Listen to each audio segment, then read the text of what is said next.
وَتِلْكَ حُجَّتُنَا آتَيْنَاهَا إِبْرَاهِيمَ عَلَى قَوْمِهِ نَرْفَعُ دَرَجَاتٍ مَّن نَّشَاءُ إِنَّ رَبَّكَ حَكِيمٌ عَلِيمٌ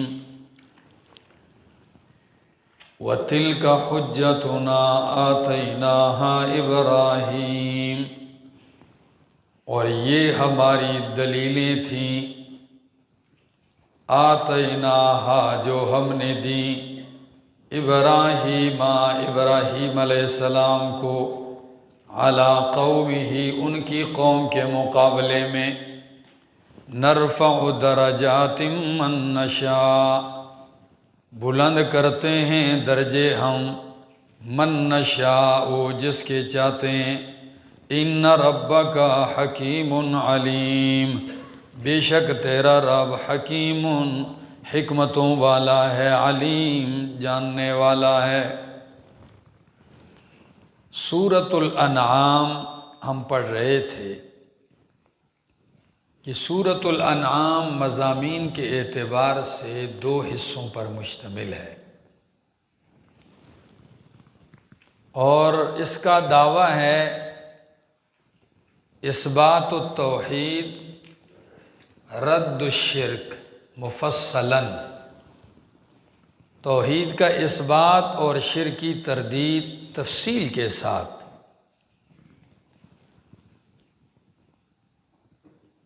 پہلا دعویٰ ابھی جاری ہے، وہ کیا ہے؟ اثبات التوحید۔ اس اثبات التوحید میں دلائل عقلیہ کا لگاتار مسلسل ذکر چلا آ رہا ہے، اور گزشتہ درس میں ابراہیم علیہ السلام کا واقعہ ذکر تھا بطور دلیل نقلی کے۔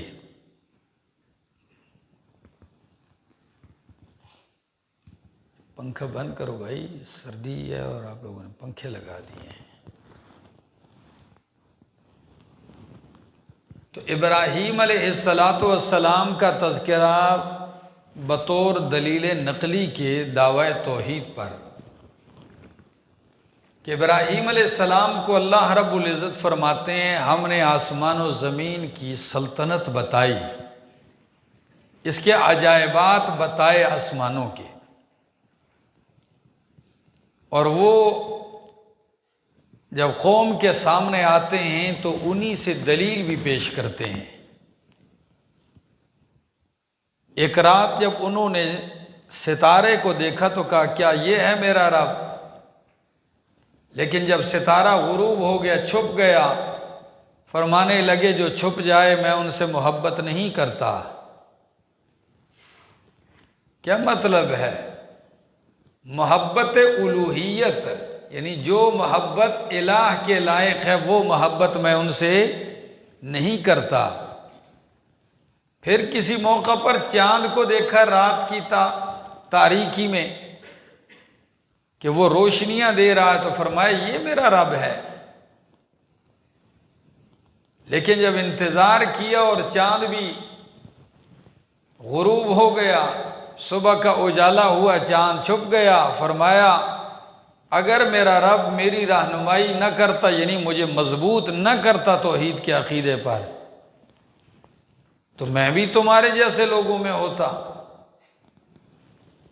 پھر موقع آیا تو سورج کو دیکھا بازغاً، فلما رأى الشمس بازغۃ، خوب چمک رہا ہے، فرمایا یہ ہے میرا رب اور یہ بڑا ہے۔ لیکن فلما افلت، جب سورج بھی غروب ہو گیا تو اعلانیہ طور پر کیا کہا؟ انی بریء مما تشرکون۔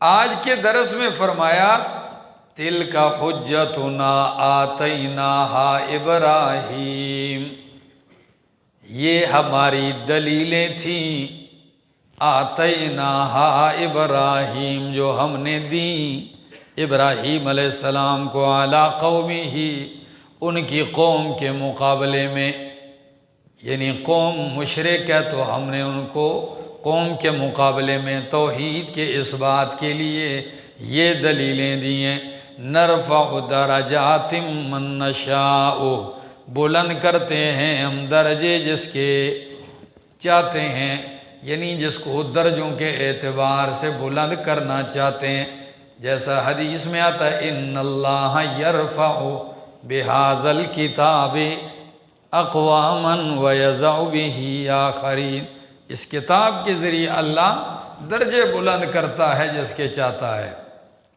مختلف قوموں کے درجے بلند کرتا ہے، جو اس کو اپنا مقتدا، جو اس کو اپنا ہادی اور رہبر مان لیتے ہیں، اور جو اس کو پس پش ڈال دیتے ہیں، ذلیل ہو جاتے ہیں۔ ان ربک حکیم علیم، بے شر تیرا رب حکیم حکمتوں والا، علیم علم والا ہے۔ وَوَهَبْنَا لَهُ اسحاق وَيَعْقُوبَ، اور ہم نے بخشا، عطا کیا ابراہیم علیہ السلام کو اسحاق و یعقوب، کون؟ اسحاق دیا، یعقوب دیا، کلن ہدینا، ہر ایک کو ہم نے توفیق دی، کیا دی؟ ہاں توفیق، یا ہر ایک کو ہم نے ہدایت پر استقامت دی۔ وَنُوحًا ہدینا، اور نوح علیہ السلام کو بھی ہم نے مضبوط کیا ہدایت پر، من قبل، ان سے پہلے، وَمِن ذُرِّيَّتِهِ، اور نوح علیہ السلام کی اولاد میں سے، داؤد و سلیمان، داؤد اور سلیمان علیہ السلام، وَأَيُّوبَ وَيُوسُفَ وَمُوسَى وَهَارُونَ، ایوب، یوسف اور ہارون علیہ السلام کو بھی ہم نے ہدایت دی۔ وَكَذَلِكَ نَجْزِي الْمُحْسِنِينَ، اور اسی طرح ہم بدلہ دیتے ہیں نیک لوگوں کو، نیکوکاروں کو۔ وَزَكَرِيَّا وَيَحْيَا وَعِيسَى وَإِلْيَاسَ كُلٌّ مِّنَ الصَّالِحِينَ، اور زکریا علیہ السلام اور یحییٰ اور عیسیٰ و الیاس اور الیاس علیہ السلام، کل من الصالحین، سارے کے سارے صالحین میں سے تھے۔ وَإِسْمَاعِيلَ، اور اسماعیل علیہ السلام، وَالْيَسَعَ وَيُونُسَ، اور حضرت یسع اور یونس، وَلُوطَ، اور لوط علیہ السلام، ان سب کو ہم نے ہدایت دی۔ وَكُلًّا فَضَّلْنَا عَلَى الْعَالَمِينَ، اور ہر ایک کو ہم نے جہان والوں پر فضیلت دی ہے۔ تو کتنے نبیوں کا ذکر ہو گیا؟ 18 نبیوں کا ذکر ہوا۔ ایک مقام پر لگاتار کتنے نبیوں کا؟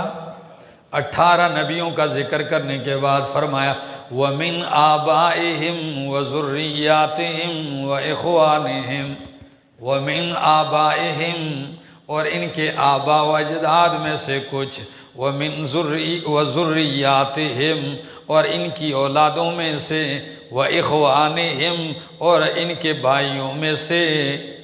کیا مطلب ہے؟ ان کے بھائیوں، یعنی ان سب کو ہم نے کیا کیا تھا؟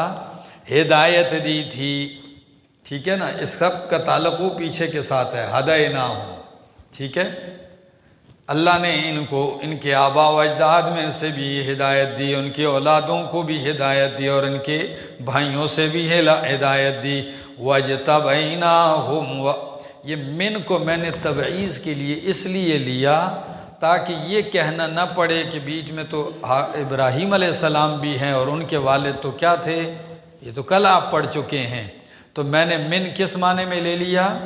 تبعیض کے معنی میں، ٹھیک ہے نا؟ کیونکہ وہ مسلمان نہیں تھے، ابراہیم علیہ السلام کے والد آزر، تو فرمایا وَمِنْ آبَائِهِمْ، ٹھیک ہے نا؟ ہاں، کچھ ان کے آبا میں سے، وَذُرِّيَّاتِهِمْ، اور ان کی اولادوں میں سے، وَإِخْوَانِهِمْ، اور ان کے بھائیوں میں سے، وَاجْتَبَيْنَاهُمْ، اور ہم نے ان کو چنا، وَهَدَيْنَاهُمْ، اور ہم نے ان کو توفیق دی، ہدایت دی، إِلَى صِرَاطٍ مستقیم، صراط مستقیم کی طرف۔ ذَلِكَ هُدَى اللَّهِ، یہ توحید کا بیان، کیا؟ یہ جو توحید کا بیان ہے، ذَلِكَ هُدَى اللَّهِ، یہ اللہ کی ہدایت ہے، يَهْدِي بِهِ مَن يَشَاءُ مِنْ عِبَادِهِ، رہنمائی کرتا ہے، چلاتا اس کے ذریعے من یشاء، جس کو چاہتا ہے، من عبادہ، اپنے بندوں میں سے۔ تو ان کو چلایا، یہ جو آپ نے لگاتار ذکر سنا، ان کو اللہ نے چلایا توحید کے ذریعے۔ وَلَوْ أَشْرَكُوا، اگر بالفرض یہ شرک کرتے، کتنے پاکیزہ اور اونچے لوگ ہیں، اگر بالفرض یہ شرک کرتے، لَحَبِطَ عَنْهُمْ مَا كَانُوا يَعْمَلُونَ، تو ضائع ہو جاتے، البتہ ضائع ہو جاتے ان سے، مَا كَانُوا يَعْمَلُونَ، وہ عمل جو وہ کرتے تھے، ان کے سارے عمل کیا ہو جاتے؟ ضائع و برباد ہو جاتے۔ اگر شرک والے عمل کے سامنے اتنے بڑے بڑے نبیوں کے اعمال نہیں ٹھہر سکتے، تو میرے اور آپ کے ٹوٹے پھوٹے ہوئے اعمال کیا ٹھہر سکیں گے؟ یہ مسئلہ سمجھانا ہے کہ یہ میرے برگزیدہ تھے، لیکن بالفرض حقیقت تو یہ ہے کہ یہ صغائر اور کبائر دونوں سے معصوم ہیں، لیکن فرض کرو اگر ان سے بھی کیا ہو جاتا، تو لَحَبِطَ عَنْهُمْ مَا كَانُوا يَعْمَلُونَ۔ تو اب جب ان کو یہ بتایا کہ وہ شرک کرتے تو ان کے عمل برباد ہوتے، تو وہ اب اتنی جرت کریں گے کہ کسی مشرک کی سفارش کریں؟ جی، اس لیے شرک کے مقابلے میں ان کا اپنا عمل نہیں ٹھہر سکتا، تو وہ اتنی بلا جسارت کیسے کریں گے کہ ایک مشرک کی شفاعت کریں اور کہیں اللہ ان کو بخش دے، ہم شفاعت کرتے ہیں۔ ساری زندگی توحید سناتے رہے، شرک سے ڈراتے رہے، اور قیامت میں خود ہی مشرک کے لیے کھڑے ہو جائیں کہ اللہ ان کو معاف کر دے، یہ نہیں ہو سکتا۔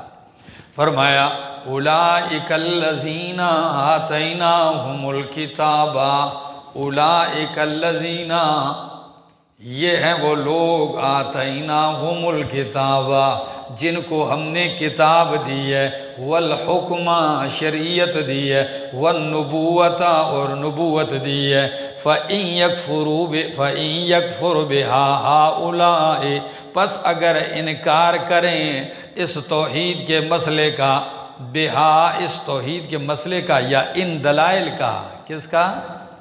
تو بات تو ایک ہی ہے، توحید کا مسئلہ یا توحید کے مسئلے کے دلائل، ان کا اگر انکار کریں، ہؤلاء، یہ مکے والے، کون؟ کیونکہ سورت مکی ہے، ٹھیک ہے نا، کچھ آیات مدنی بھی ہیں، ٹھیک ہے نا، یہ نہیں ہے، آ رہا ہے، میں انشاءاللہ اس کا ذکر کرتا ہوں۔ فرمایا اولئک الذین آتیناہم الکتاب، یہ ہیں وہ لوگ کہ دی ہم نے ان کو کتاب، والحکم، اور شریعت، والنبوت، اور نبوت، فَإِن يَكْفُرْ بِهَا، پس اگر انکار کریں اس کا، اس توحید کا، ان دلائل کا، ہؤلاء، یہ لوگ، تو فقد وکلنا بها قوما لیسوا بها کافرین، پس ہم نے مقرر کیا ہے اس مسئلے پر ایسی قوم کو، لیسوا بها کافرین، جو اس کے منکر نہیں ہیں، جو اس کا انکار کرتے نہیں ہیں۔ وہ کون ہیں؟ صحابہ کرام ہیں۔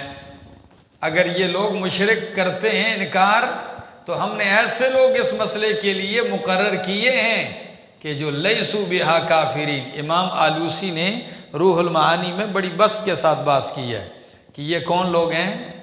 یہ صحابہ کرام ہیں، وہ اس کا انکار نہیں کرتے۔ اولئک الذین ھدی اللہ، 18 نبیوں کا ذکر کرنے کے بعد فرمایا اولئک الذین ھدی اللہ، یہ ہیں وہ لوگ، ھدی اللہ، اللہ نے ان کو ہدایت دی ہے، ان کو ایک راہ پہ چلایا ہے، فَبِہُدَاہُ مُقْتَدِہ، پس تو بھی ان کی راہ پہ چل، تو بھی ان کی راہ پہ چل، ان کی ہدایت کی اقتداء کر، یعنی اس کے پیچھے چل۔ قُلْ لَا أَسْأَلُكُمْ عَلَيْهِ أَجْرًا۔ مفسرین کرام اس آیت پہ بڑی گفتگو کرتے ہیں، خصوصاً امام بغوی نے بھی بحث کی ہے، اسی طرح علامہ ابن عادل نے اپنی تفسیر اللباب میں یہ بھی بڑی بہترین کتاب ہے، بہت اچھی تفسیر ہے، تفسیر اللباب،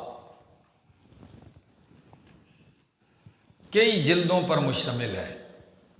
اس جگہ ان کی بات اس آیت پہ نہیں، لیکن یہ آیت انہوں نے نقل کی ہے، تلک الرسل فضلنا بعضهم علی، اس ضمن میں اس آیت کو بھی وہ ذکر کرتے ہیں کہ ہم نے بعض نبیوں کو بعض پر فضیلت دی، اور نبی علیہ السلام کو تمام نبیوں پر کیا دی ہے؟ فضیلت دی ہے۔ تو وہ فرماتے ہیں پھر اس آیت کا کیا بنے گا کہ اللہ فرماتے ہیں یہ ہے نبی، میں نے سب کو ہدایت دی اور آپ ان کی ہدایت کی اقتداء کریں، تو وہ مقتدا ہو گئے، نبی مقتدی ہو گئے۔ فَبِهُدَاهُ مُقْتَدِي، آپ ان کی ہدایت کی اقتداء کریں۔ تو اس سے تو پتہ چلتا ہے کہ وہ افضل ہیں۔ تو امام ابن عادل نے اپنے انداز سے جواب دیا ہے، پہلے ایک جواب سن لو پھر دوسرا بھی سنا دیتا ہوں۔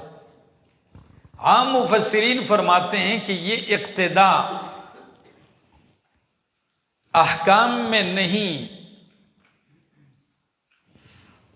مسائل شریعت میں نہیں، اس لیے کہ احکام اور شریعتیں مختلف ہوتی رہیں، ایک آتی دوسری منسوخ ہو جاتی، کئی چیزیں اس میں منسوخ ہو جاتی۔ یہ اقتداء اصول دین میں ہے۔ کیا ہے؟ اصول دین میں ہے، عقائد میں ہے۔ تو جن اصول دین کو انہوں نے اپنایا، میرے پیغمبر آپ سے پہلے جس طرح انہوں نے بیان کیا ہے، آپ بھی انہی اصولوں کی کیا کریں؟ پاسداری کریں اور اسی کے پیچھے جائیں۔ اس میں اقتداء ہے۔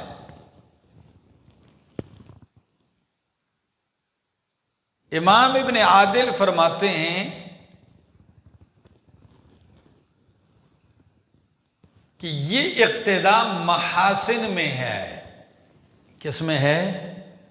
محاسن میں، خوبیوں میں، کمالات میں۔ تو اب معنی ہوگا کہ میرا پاک پیغمبر یہ جتنے نبی ہیں میں نے ان سب کو محاسن اور خوبیاں عطا کی ہیں، آپ ان سب کی خوبیاں اپنے اندر جمع فرمائیں۔ تو جو محاسن ان بہت سارے نبیوں میں جمع ہیں، وہ آپ اکیلے کے اندر اگر جمع ہو جائیں تو یہ آپ کی فضیلت کی دلیل بنتی ہے۔ کیا بنتی ہے؟ ہاں، کہ جو فضائل ان میں ایک ایک کے اندر تھے وہ سارے آپ اکیلے اپنے اندر جمع کر لیں تو یہ آپ کی کیا ہے؟ فضیلت کی دلیل ہے۔ آگے جی، فَبِهُدَاهُ مُقْتَدِي قُلْ لَا أَسْأَلُكُمْ عَلَيْهِ أَجْرًا، کہہ دیجئے لا أَسْأَلُكُمْ عَلَيْهِ أَجْرًا، نہیں سوال کرتا میں تم سے اس کے اوپر اجرت کا، اس قرآن کے بیان میں یا یہ توحید کا جو مسئلہ سنا رہا ہوں اس پہ تم سے کوئی اجرت چندہ، کوئی معاوضہ تنخواہ نہیں مانگتا۔ ان هو الا ذکر للعالمین، نہیں ہے یہ قرآن یا یہ بیان مگر نصیحت جہان والوں کے لیے۔ وما قدر اللہ حق قدرہ، نہیں انہوں نے قدر کی اللہ کی حق قدرہ، جس طرح اس کی قدر کرنے کا حق ہے۔ انہوں نے اللہ کی قدر نہیں کی جس طرح کہ اللہ کی قدر کرنے کا حق ہے۔ کیسے؟ یعنی ما عظموہ حق تعظیمہ، انہوں نے اللہ کی عظمت کی تعظیم نہیں کی جس طرح کہ اللہ کی تعظیم کا حق ہے۔ اللہ کی ناقدری کی انہوں نے، جیسے مناسب اللہ کی قدردانی چاہیے تھی اس طرح اللہ کی قدر نہیں کی۔ کیسے نہیں کی؟ اذ قالوا، جب انہوں نے کہا ما انزل اللہ علی بشر من شیء، نہیں نازل کیا اللہ نے کسی بشر پر کچھ بھی۔ اب بات سمجھ میں آ گئی؟ یہ جملہ کہہ کے انہوں نے اللہ کی تعظیم نہیں کی کہ اللہ نے بشر کو پیدا کیا اور بشر کی رہنمائی کے لیے بشر پہ کچھ نازل، یعنی یہ بتلانا چاہتے ہیں کہ اللہ نے بشر انسان کو ویسے ہی پیدا کیا، ان کی رہنمائی کے لیے کچھ بھی اتارا۔ یہ جملہ کس نے کہا؟ ظاہر بات ہے کافروں نے ہی کہا ہے۔ وہ کون سے کافر تھے؟ تو مفسرین کرام فرماتے ہیں یہ یہود نے کہا۔ کس نے کہا؟ اب سورت مکی ہے لیکن یہ آیت کیا ہے؟ مدنی ہے۔ یہود نے کیسے کہا کہ ان سے آگے کہا جا رہا ہے من انزل الکتاب الذی جاء بہ موسیٰ۔ او بدبختو، تم کہتے ہو اللہ نے کسی بشر پہ کچھ نازل نہیں کیا، تو کیا موسیٰ علیہ السلام پر تورات نہیں آئی؟ وہ کس نے نازل کی ہے؟ تو موسیٰ علیہ السلام بشر ہی تو تھے، ان پہ تورات اتری ہے۔ تو آپ کے ذہن میں اشکال نہیں آتا؟ امام راضی رحمہ اللہ نے تو اس پہ بہت کچھ لکھا ہے۔ آپ کے ذہن میں یہ سوال ضرور آئے گا کہ یہودی چاہے جیسے بھی تھے، کم از کم یہ تو وہ نہیں کہہ سکتے تھے کہ کسی انسان پہ کچھ آیا ہی نہیں ہے، اس لیے کہ موسیٰ علیہ السلام کے ماننے والے تھے، دعوت ان کا یہ تھا، اور تورات کو بھی ماننے کے دعوے دار تھے وہ۔ ہاں، امام راضی رحمہ اللہ یہ سوال خود ہی نقل کرتے ہیں، اور پھر جو اللہ پاک نے ان کو صلاحیت دی ہے تو پھر اس صلاحیت کے ساتھ اس کو حل بھی کرتے ہیں۔ وہ کہتے ہیں کہ سب نے نہیں کہا، یہ ان میں سے جو چند ایک تھے انہوں نے بغض اور دشمنی میں آ کے کہہ دیا، اور وہ کہتے ہیں آپ کو پتہ ہے کہ کبھی کبھار مسلمان بھی جب غصے اور غضب میں آتا ہے تو وہ بھی ایسی باتیں کہہ جاتا ہے جو اس کے دین میں ہوتی، اس کے عقیدے اور ایمان کے خلاف ہوتی ہیں۔ تو یہ نبی علیہ السلام کے بغض میں انہوں نے کہا، کہنا وہ یہ چاہتے تھے کہ محمد صلی اللہ علیہ وسلم پہ اللہ نے کچھ نازل نہیں کیا، تو بغض میں اس حد تک بڑھے کہ ایک دعوی کر دیا کسی بشر پہ اللہ نے کچھ نازل نہیں کیا۔ پتہ نہیں سمجھ میں آ گیا؟ فرمایا وَمَا قَدَرُ اللَّهَ حَقَّ قَدْرِهِ، اور نہیں انہوں نے قدر کی اللہ کی جیسے قدر کرنے کا حق ہے۔ اِذْ قَالُوا، جب انہوں نے کہا مَا أَنزَلَ اللَّهُ عَلَى بَشَرٍ مِّن شَيْءٍ، نہیں اتارا اللہ نے کسی بشر پہ کچھ بھی، مَا أَنزَلَ اللَّهُ عَلَى بَشَرٍ مِّن شَيْءٍ، قل کہہ دیجئے من انزل الکتاب الذی جاء بہ موسیٰ، کس نے اتاری وہ کتاب جو لے کے آئے موسیٰ علیہ السلام، نوران، اللہ جو کیا تھی؟ نور تھی، وہدن اور ہدایت تھی، للناس لوگوں کے لیے، تجعلونہ قراطیسا، او بدبختو تم نے اس کو کر دیا قراطیسا، ورقہ ورقہ، ٹوٹے ٹوٹے، ٹکڑے ٹکڑے، تبدونہا وتخفون کثیرا، ظاہر کرتے ہو کچھ حصہ اس کا، وتخفون کثیرا، اور بہت سارا چھپاتے ہو۔ ہاں جی، یہ ٹکڑے ٹکڑے کرنے کا مقصد کیا تھا؟ کہ جو حصہ ظاہر کرنے کے قابل ہوگا وہ نکال کے لوگوں کو بتائیں، یہ دیکھو تورات میں یہ لکھا ہے، تورات میں یہ لکھا ہے، اور جو حصہ چھپانے کا ہوگا تو وہ باہر لانے کی ضرورت ہی، تاکہ نہ جاہل کو اتنی جرت ہو کہ اس کو فرولے دیکھے، اور نہ یہ رسوا ہو۔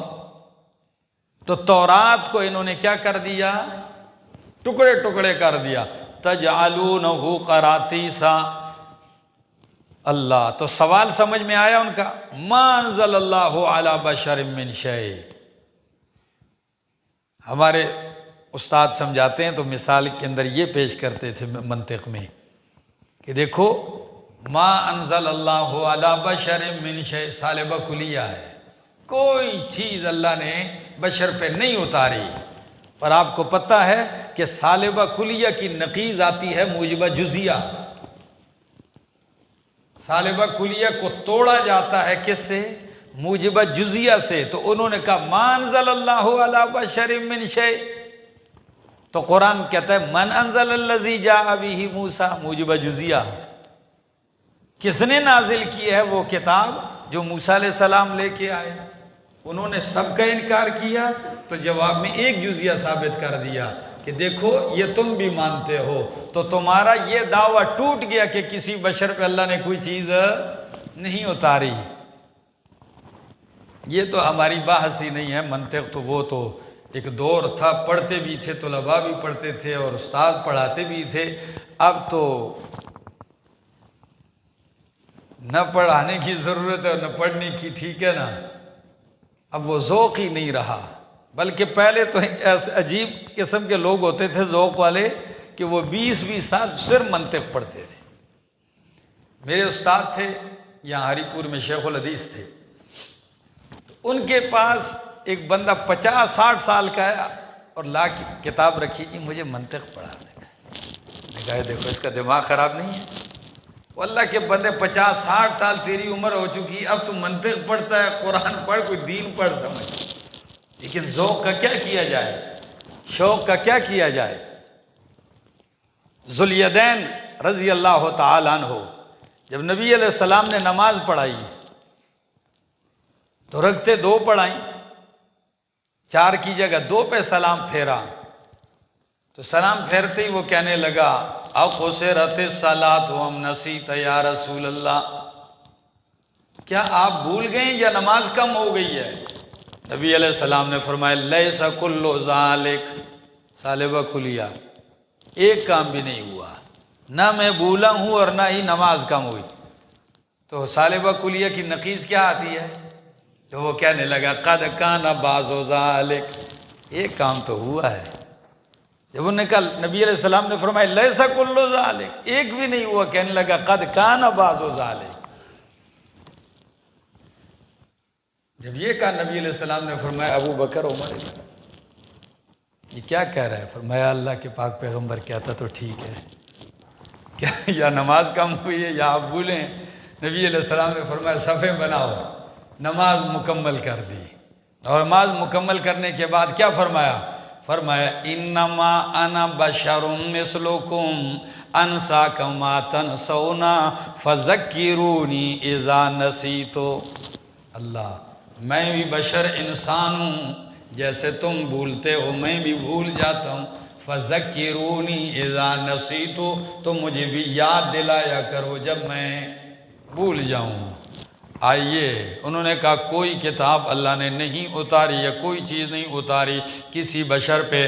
فرمایا قل من انزل الکتاب الذی جاء بہ موسیٰ، کس نے اتاری ہے وہ کتاب جو لے کے آئے موسیٰ علیہ السلام، نوراً و ہدا، نور اور ہدایت ہے لوگوں کے لیے، تجعلونہ قراطیسا، کرتے ہو بنا دیا، کر دیا تم نے اس کو ٹکڑے ٹکڑے، تبدونہا ظاہر کرتے ہو اس کو، وتخفون کثیرا اور چھپاتے ہو بہت زیادہ، وعلمتم ما لم تعلموا، وعلمتم اور تمہیں سکھایا گیا ہے ما وہ لم تعلموا کہ نہیں جانتے تھے تم، انتم تم ولا آباؤکم اور نہ تمہارے آباء و اجداد، تمہارے آباء و اجداد بھی نہیں جانتے تھے، تم بھی نہیں جانتے تھے، یہ کتاب اتار کر تمہیں وہ کچھ سکھایا اس کے ذریعے۔ آگے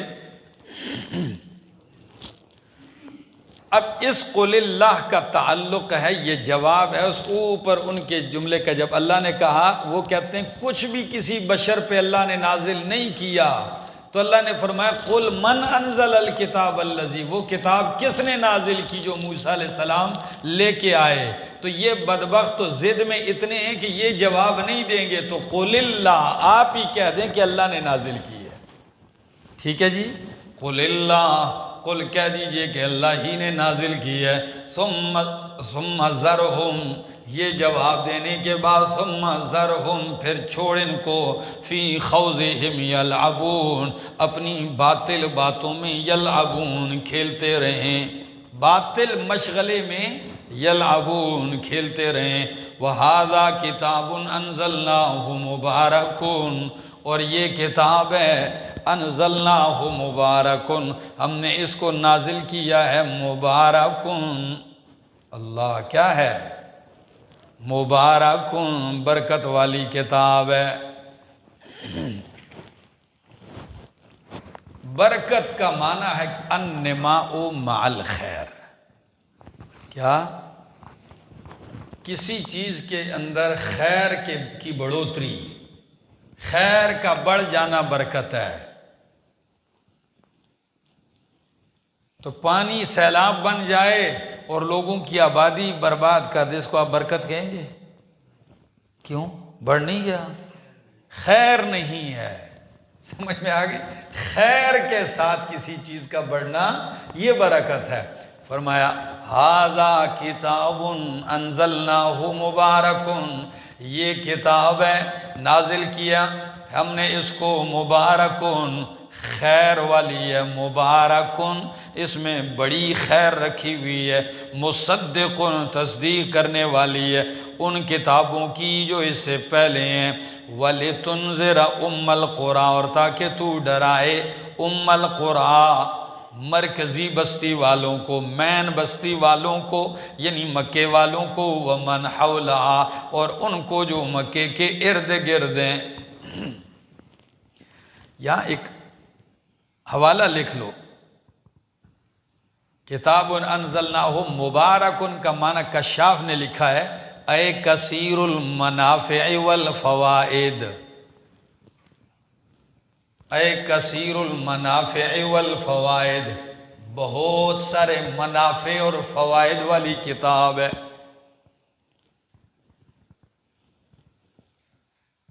اور امام رازی رحمہ اللہ لکھتے ہیں قال اہل المعانی کتاب مبارک اے کثیر خیرہ دائم برکتہ ومنفعتہ۔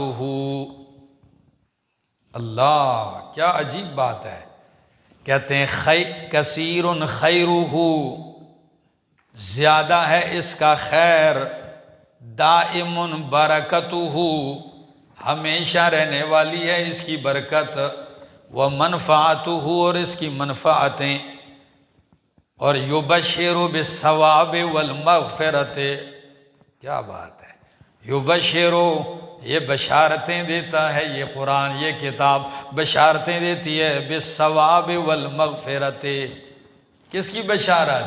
ثواب کی، مغفرت کی بشارتیں دیتی ہے، وَيُزَجِّرُ عَنِ الْقَبِيحِ وَالْمَعْصِيَّةِ، اور ڈانٹتی ہے قباحت سے، برے کاموں سے اور گناہوں سے۔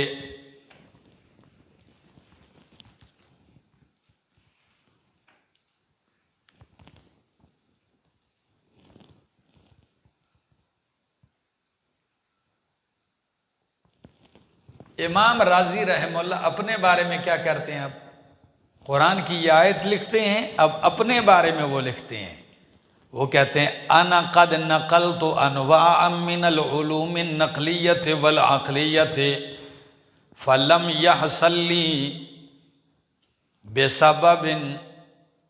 بسببہ شیء من العلوم من انواع السعادات فی الدین والدنیا مثل ما حصل لی بسبب خدمت ھذا العلم۔ کہتے ہیں میں نے بڑے علوم جمع کیے ہیں، علوم عقلیہ، علوم نقلیہ۔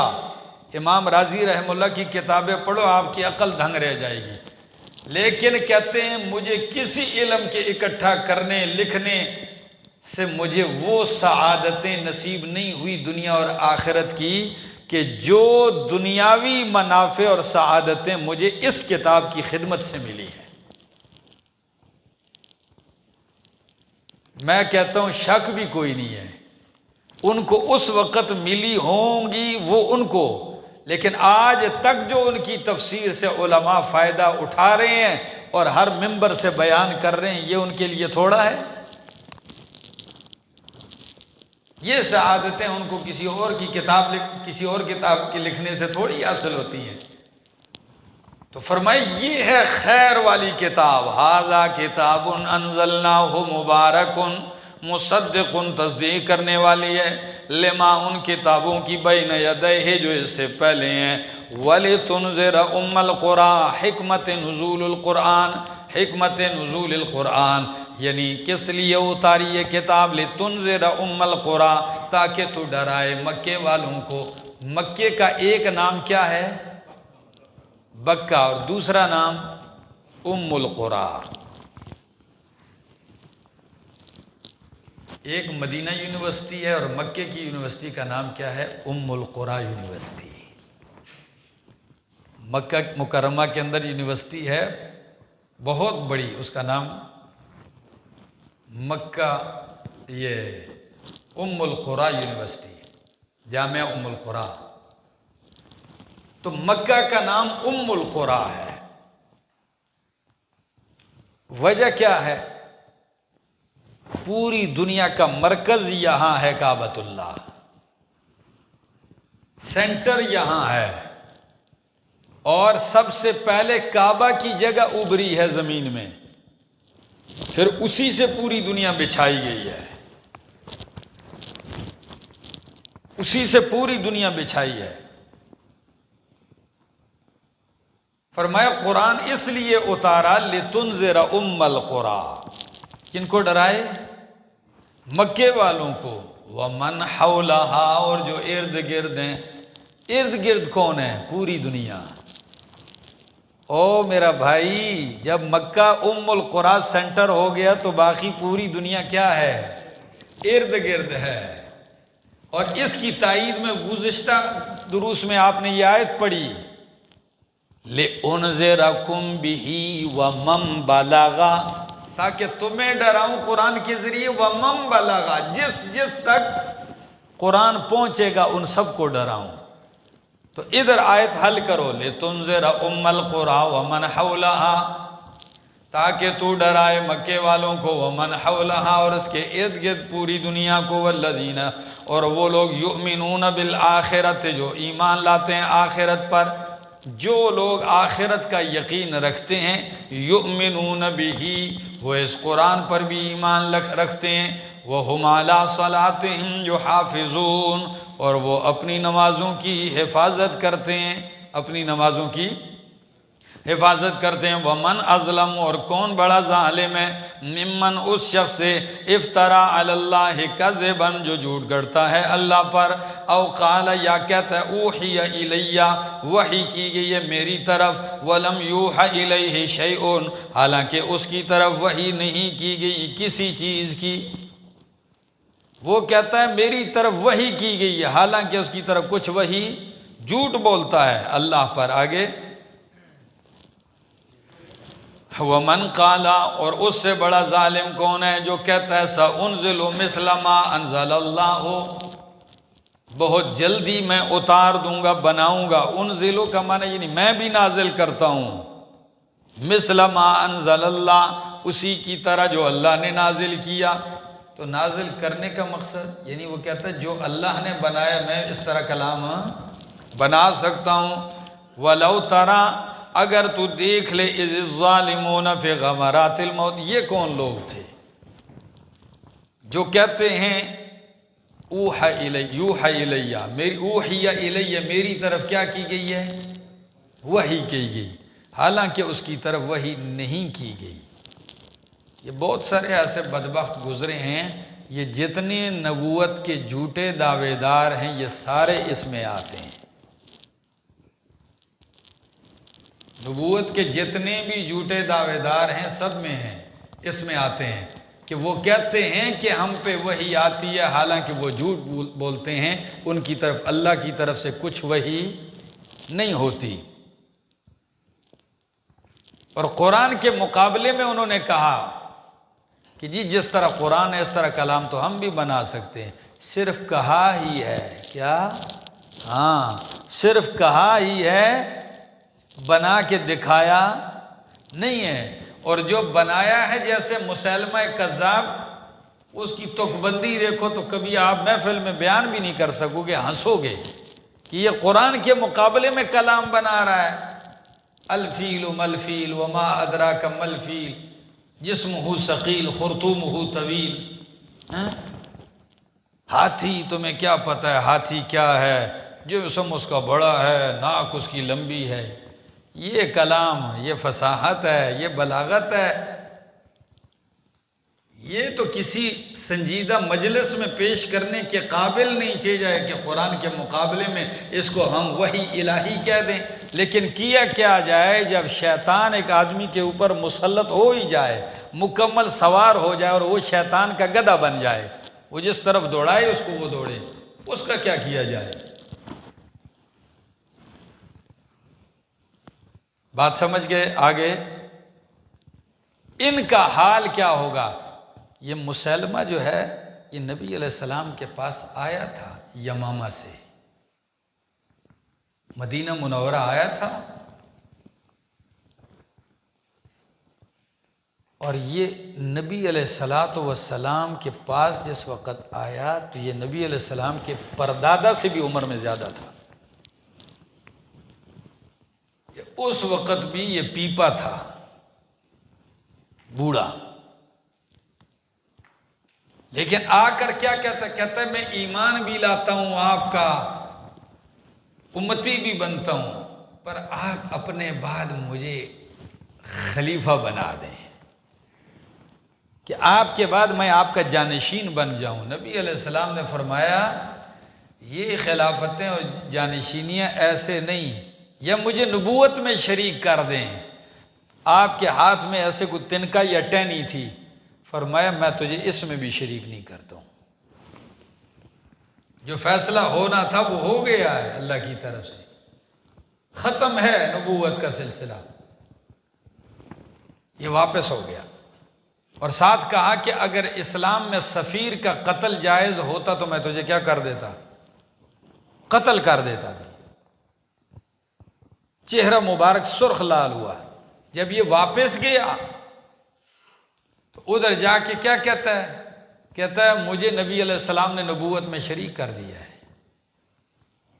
تو مسلمہ کذاب نے جتنی مسجدیں بنائی یا جتنی وہ اذانیں دیتا تھا تو اس کی مسجد میں بھی یہی اذان ہوتی ہے جو ہماری مسجدوں میں ہوتی ہیں، ساتھ اضافہ کیا ہوتا تھا؟ محمد الرسول اللہ کے ساتھ اس کی گواہی بھی دیتے تھے وہ بدبخت کہ مسلمہ کذاب بھی اللہ کا رسول ہے۔ اور اس نے نبی علیہ السلام کو خط لکھا، ابھی آپ کے اوپر واضح ہو جائے گی بات۔ خط لکھتا ہے، کہتا ہے من مسلمۃ رسول اللہ الی محمد رسول اللہ۔ نبی علیہ السلام کی نبوت کا انکار نہیں کیا، لیکن انکار نہ بھی کرتا ختم نبوت کا دعویٰ کرنے سے انکار ہو جاتا ہے۔ بات سمجھ میں آ گئی؟ اس غلط فہمی میں نہیں رہنا چاہیے۔ تو کہتا ہے انی اشرکت معک، بے شک میں آپ کے ساتھ کام میں مجھے شریک کر دیا گیا ہے، یعنی مجھ پہ بھی وحی آتی ہے، رسالت میں آپ کے ساتھ شریک ہو گیا ہوں۔ تو نبی علیہ السلام نے خط کے جواب میں کیا لکھا؟ من محمد رسول اللہ الی مسیلمۃ الکذاب۔ حق یہ ہوتا ہے، فرمایا محمد الرسول اللہ صلی اللہ علیہ وسلم کی طرف سے کس کو؟ مسیلمہ کذاب کو۔ تو کبھی کبھی میں اپنی جگہ انسان کو تعجب بھی ہوتا ہے کہ اس کی 96 سال عمر تھی، نبی علیہ السلام کے پاس آیا، اور نبی علیہ السلام کی عمر اس وقت 63 سال بھی نہیں ہوئی تھی، 60 سال نہیں تھی۔ تو یہ کہتا ہے اپنے بعد، یعنی اس کو مرنے کا کوئی ارادہ نہیں تھا، یہ کسی حاشیے میں بھی نہیں تھا کہ بھائی میں نے مرنا ہے، لیکن بس اس نے مرنا تھا حضرت وحشی رضی اللہ تعالیٰ عنہ کے ہاتھوں سے۔ ہمارے لوگ جب خطیب بھی اور عوام بھی جب حضرت وحشی کا نام لیتے ہیں تو سارے وحشی وحشی کرتے ہیں اور رضی اللہ تعالیٰ عنہ کہنا، حالانکہ صحابی رسول ہیں،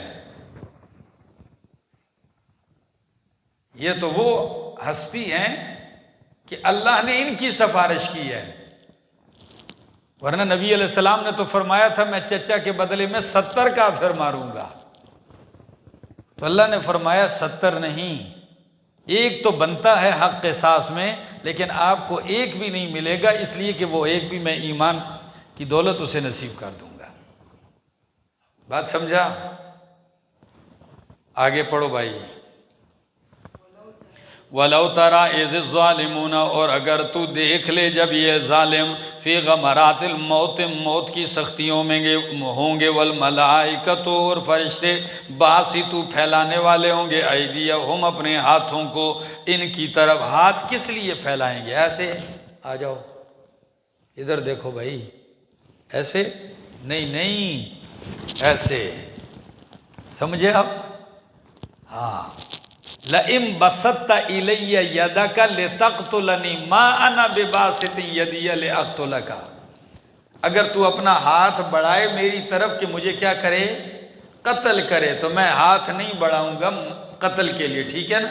تو معنی ہوگا وَالْمَلَائِكَةُ بَاسِطِي أَيْدِيهِمْ، اور کئی معنی میں آپ کو یہ بھی ملے گا کہ فرشتے ان کو مار رہے ہوں گے۔ کیا کر رہے ہوں گے؟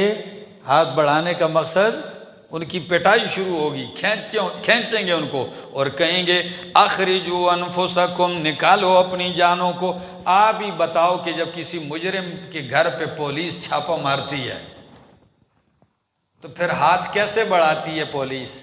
جی، اس کی تھوڑی کو ہاتھ لگاتی ہے، جی آ جاؤ۔ ہاں، وہ بڑھانے کا مطلب آپ نے ادھر سے ہاتھ ڈالتے ہیں پیچھے گریبان کی پیچھے کی جانب سے، ٹھیک ہے نا، اور اس کو ایسے گھسیٹتے ہیں کہ اس کے پنجے نیچے لگ رہے ہوتے ہیں۔ تو فرمایا باسطوا ایدیہم، بڑھانے والے ہوں گے ان کی طرف اپنے ہاتھوں کو، اور کہیں گے اخرجوا انفسکم، نکالو اپنی جانوں کو، الیوم تجزون عذاب الہون، آج کے دن تم بدلہ دیے جاؤ گے ذلتناک عذاب کا، بما کنتم تقولون علی اللہ۔ تو الیوم جو کہا یہ عذاب قبر ہے۔ کیا ہے یہ؟ اس بات عذاب قبر ہے کہ جس وقت روح نکال رہے ہیں فرشتے اور کہتے ہیں آج تمہیں ذلتناک عذاب کی سزا دی جائے گی، تو ذلتناک عذاب کب ہو رہا ہے؟ ابھی عذاب قبر، ٹھیک ہے نا؟ کوئی دفن کرے یا نہ کرے، دفن اگر وہ سال کے بعد ہو تو کیا وہ سال تک بچا رہے گا؟ نہیں بھائی، مرنے کے ساتھ ہی اس کی روح کے اوپر یہ کام شروع ہو جاتا ہے، پٹائی اور گھسیٹنا اس کا شروع ہو جاتا ہے۔ آگے جی، الیوم تجزون عذاب الہون بما کنتم تقولون علی اللہ، بوجہ اس کے کہ کہتے تھے تم اللہ پر غیر الحق، نہ حق باتیں، وکنتم عن آیاتہ تستکبرون، اور تم اللہ کی آیتوں سے تستکبرون، انکار کرتے تھے۔ وَلَقَدْ جِئْتُمُونَا فُرَادًا، اور البتہ تحقیق تم آئے ہمارے پاس فرادا، تنہا، فرادا خالی ہاتھ، آئے ہو ہمارے پاس فرادا، اکیلے، تنہا، یا دوسرا معنی خالی ہاتھ۔ خالی ہاتھ کا معنی یہاں زیادہ جچتا ہے، قرینہ کیا ہے؟ وَتَرَكْتُمْ مَا خَوَّلْنَاكُمْ وَرَاءَ ظُهُورِكُمْ، وہ مال، وہ دولت، وہ جائیداد جو ہم نے تمہیں دیا وہ تم پیچھے چھوڑ کے آ گئے ہو۔ تو دولتیں جب تم پیچھے چھوڑ کے آ گئے ہو، ندلت تشلا سنر علی، تشتور پختانہ ہوئے، خالی ہاتھ، کنگال، ٹھیک ہے۔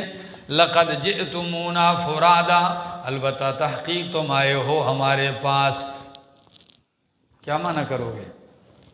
خالی ہاتھ، اکیلے، تنہا، کما خلقناکم اول مرہ، جس طرح کہ ہم نے تمہیں پیدا کیا پہلی مرتبہ، جیسے خالی ہاتھ دنیا میں آیا ایسے ہی خالی ہاتھ ہمارے پاس آیا، آتے بھی ہاتھ خالی اور جاتے بھی خالی، نہ ہو تو خالی کر دیے جاتے ہیں، خالی نہ ہو تو خالی، ہاں سب سے پہلے کہتے ہیں اتارو گھڑی شڑی اتارو، انگوٹھی پہنی ہو بڑی قیمتی اتارو، ہاں عورت سے زیورات اتارو، کبھی نہ اتارے، اتار دیے جاتے ہیں۔ وہ جیب والا لباس، خوبصورت جیب، بٹوا رکھا ہوا پرس، بھائی یہ پورا نکالو، اور کفن جس میں کوئی جیب شیب ہو وہ بغیر جیب والا اس کو پہنا دو۔ کیا انسان اس کے اوپر غور کرے تو وہ تعجب اور عبرتیں حاصل کر سکتا ہے، اور یہ انجام ہر ایک کا ہوتا ہے، ہر ایک کا ہوتا ہے۔ آپ کے اعمال کے سوا آپ کے ساتھ کوئی نہیں جاتا۔ بیوی ساری زندگی وفا کرے، بیٹے وفا کریں، اولاد وفا کریں، لیکن روح نکلتے ہی کوئی اس کے لیے بھی تیار نہیں ہوتا کہ مجھے ایک رات تو اور ان کو میرے گھر میں رہنے دو۔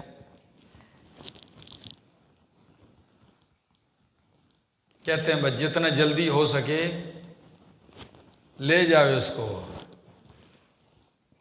جی اتارو کندھوں سے، آگے پڑھو۔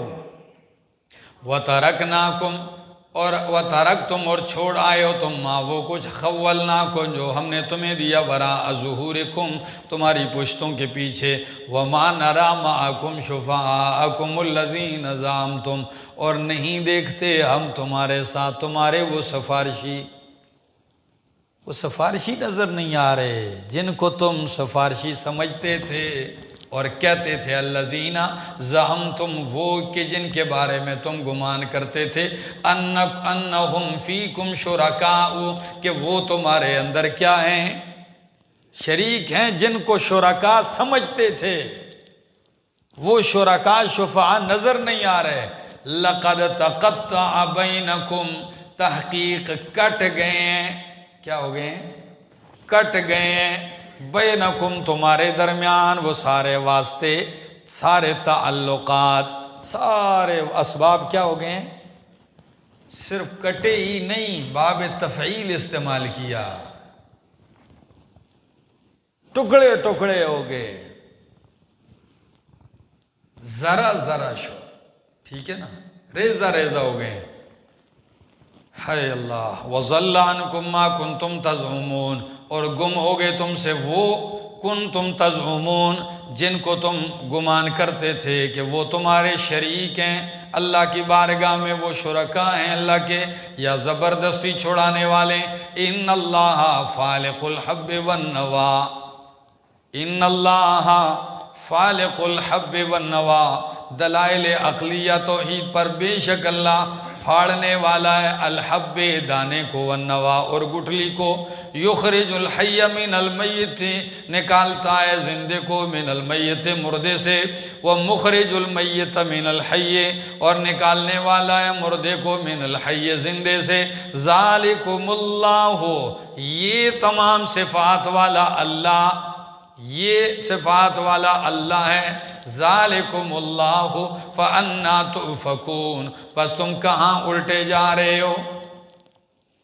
ان اللہ فالق الحب والنوا، بے شک اللہ پھاڑنے والا ہے دانے اور گٹھلی کو، دانے اور گٹھلی، بیج کا دانہ، کھجور وغیرہ یہ چیزیں کیا ہوتی ہیں، گٹھلی، اڈو کے پختانہ اور تو وہی تخم دانا یا دا کجورو دا دا سے میوو سے شے اڈو کے۔ فرمایا ان اللہ فالق الحب والنوا، کیسے پھاڑنے والا ہے، کتنی مضبوط گٹھلی ہے، خشک زمین کے اندھیروں میں جاتی ہے، اللہ اسے پھاڑ کے اس میں سے نرم اور باریک کومپل سیخ تیغ نکال دیتا ہے، سوئی نکال دیتا ہے۔ یہ کون کر سکتا ہے اللہ کے سوا، ہے کسی میں طاقت؟ والنوا گٹھلی، دانا بالکل بے جان ہیں، کوئی زندگی نہیں میں، خشک ہیں، زمانوں سے بیج پڑا ہوا ہے، اسی کو پھاڑ کے اللہ باریک سی کومپل نکال دیتا ہے۔ وہ اتنی کمزور ہوتی ہے کہ اگر آپ ایسے انگلی ماریں اس کے اوپر تو وہ ٹوٹ جائے، لیکن اللہ زمین کے اندر سے اسے نکالتا ہے اور وہ ٹوٹتی نہیں ہے، خشک گٹھلی کو وہ پھاڑ دیتی ہے، اس کی طاقت نہیں ہے، یہ اللہ اس کو راستہ دے کے نکال رہا ہے۔ فالق الحب والنوا یخرج الحی من المیت، نکالتا ہے زندے کو مردے سے، زندے کو چوزے کو انڈے سے نکال دیا، موحد کو عالم سے جاہل سے یا مشرک سے نکال دیا، اسی طرح زندے کو یعنی مومن کو کافر سے پیدا کر دیا، اور مخرج المیت من الحی نکالنے والا ہے، مردے کو زندہ سے، مردے کو جاہل کو عالم سے پیدا کیا، اور کافر کو نبی سے پیدا کر دیا۔ نوح علیہ السلام نبی ہیں، اس سے پیدا ہونے والا کنعان کیا ہے؟ کافر ہے۔ اور ابراہیم علیہ السلام کے والد بت پرست، بت تراش، بت فروش ہیں، لیکن اس سے اللہ نے خلیل اللہ پیدا کر دیا، زندے کو مردے سے اور مردے کو زندہ سے۔ ذالکم اللہ، یہ ہے اللہ، فَأَنَّا تُؤْفَكُونَ، بس تم کہاں الٹے جا رہے ہو؟ غور کرو، یہ ہے اللہ، یہ کرنے والا کون ہے؟ اللہ ہے۔ فالق الاصباح، پھاڑنے والا ہے صبح کو، اندھیری رات کی چادر پھاڑ کے صبح کا اجالا نکال دیتا ہے، فالق الاصباح۔ اور دوسرے مقام پہ قل اعوذ برب الفلق، تو فلق کا ایک معنی ہوتا ہے پھاڑنا، پھٹنا، تو چونکہ یہ چیزیں پھٹتی ہیں، چیزوں کو وجود ملتا ہے، بادلوں کو پھاڑ کے قطرہ نکالتا ہے، بیج کو پھاڑ کے تیغ نکالتا ہے، زمین کو پھاڑ کے اس سے بیج باہر نکالتا ہے، اور اندھیری رات کی چادر کو پھاڑ کے صبح کا اجالا نکالتا ہے۔ تو ہر چیز گویا کہ فلق کے نتیجے میں پیدا ہوتی ہے۔ دیکھتے جاؤ تو ہر چیز کس کے نتیجے میں آتی ہے؟ فلق، پھٹتی ہے کوئی چیز تو کوئی دوسری چیز۔ اچھا، تو فرمایا قل اعوذ برب الفلق، یہ جو چیزیں پھٹ رہی ہیں اور مخلوق پیدا ہو رہی ہے، یہ سب کچھ کرنے والا کون ہے؟ اللہ ہے۔ اور بعض نے فلق بمعنی خلق لیا ہے، کیا؟ خلق، فلق، اور کیسے؟ قل اعوذ برب الفلق، قل اعوذ برب الخلق، میں پناہ میں آتا ہوں مخلوق کے رب سے، چونکہ فلق مخلوق کے معنی میں اس طرح ہے کہ ہر مخلوق کسی نہ کسی عدم کے پردے کو پھاڑ کے وجود میں آئی ہے۔ چلو اور آسان ہو گیا، آگے جی۔ فالق الاصباح وجعل اللیل، اور بنایا رات کو، سکنا محل سکون، والشمس، اور سورج کو، والقمر حسبانا، اور سورج اور چاند کو بنایا حسبانا، حساب کے لیے۔ کس کے لیے؟ سورج سے سال کا حساب اور چاند سے مہینوں کا حساب ہوتا ہے۔ ذالک تقدیر العزیز العلیم، یہ اندازہ ٹھہرایا ہوا ہے العزیز العلیم، علم والے زبردست ذات کا۔ هو الذی، اللہ وہ ذات ہے، جعل لکم النجوم، جس نے بنایا تمہارے لیے ستاروں کو، لتہتدوا بہا فی ظلمات البر والبحر، تاکہ تم ان کے ذریعے راہ پاؤ، فی ظلمات البر والبحر، خشکی اور سمندر کے اندھیروں میں، خشکی اور سمندر کے اندھیروں میں ستاروں سے راستہ معلوم کیا جاتا ہے۔ ہمیں تو کوئی راستہ نظر نہیں آتا، آپ کی تربیت نہیں ہے کیا؟ ہاں ٹھیک ہے نا۔ اور ابھی راستہ معلوم کرنے کے لیے اور بڑے ذرائع آ گئے ہیں، آپ میپ کے ذریعے بھی راستہ معلوم کرتے ہیں، ٹھیک ہے نا۔ ہم تو اکثر سفر کرتے ہیں تو میپ کے ذریعے راستہ معلوم کرتے ہیں، لیکن میپ بھی کبھی کبھی ایک دفعہ ایسے وہ ایسی بند گلی میں جا گھسیڑا کہ آگے راستہ ہی کوئی نہیں ہے، ٹھیک ہے نا۔ تو میں کمال سے کہتا ہوں کہ اسی کے اوپر بھروسہ بھی نہیں کرنا، کچھ اپنا بھی دماغ استعمال کرنا ہے۔ ہاں، تو ستاروں کو اللہ نے بنایا جو سمندروں میں، ریگستانوں میں نشانات نہیں ہوتے۔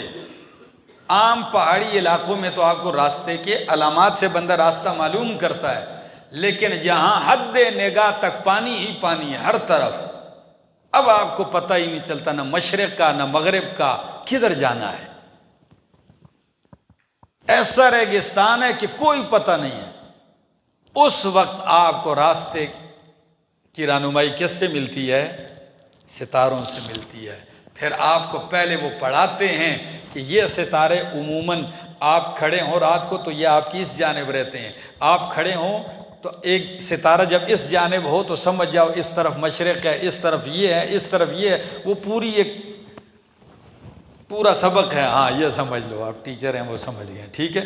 فرمایا جعل لکم النجوم، بنایا اس نے تمہارے لیے ستاروں کو لتہتدوا بہا، تاکہ راہ پاؤ ان کے ذریعے فی ظلمات البر، خشکی کے اندھیروں میں، والبحر، سمندر کے اندھیروں میں، قد فصلنا الآیات لقوم یعلمون، تحقیق ہم نے کھول کے تفصیل کے ساتھ بیان کیے آیتیں، لقوم یعلمون، ایسی قوم کے لیے جو جانتے ہیں۔ پورے قرآن کا مطالعہ کرو، قرآن نے ستاروں کے 3 اوصاف بیان کیے۔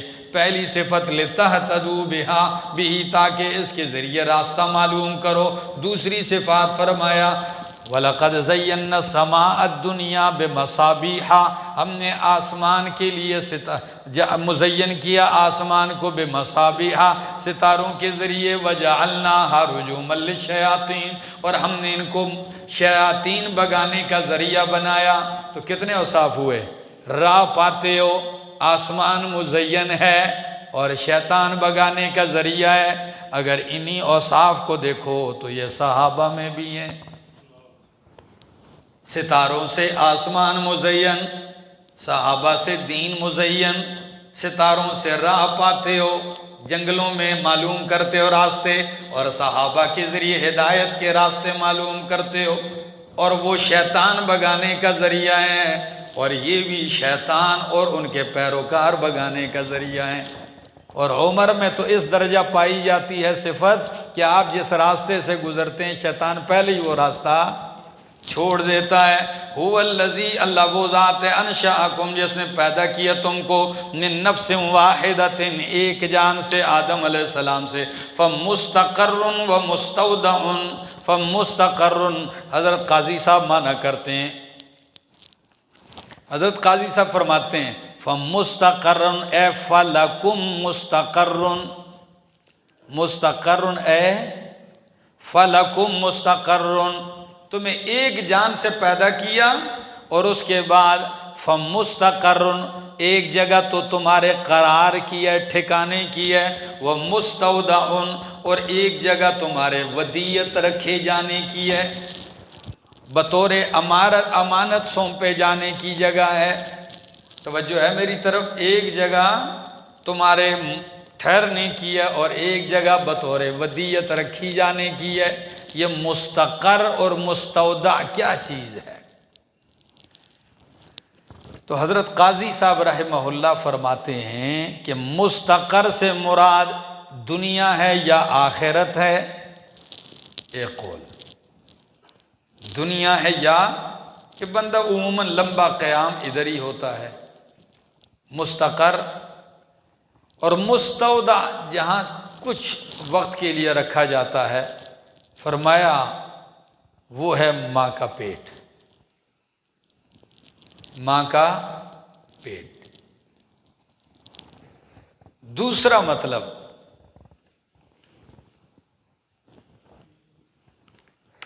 جو دیگر مفسرین لکھتے ہیں، ذرا وہ آپ عبارت لکھ لیں۔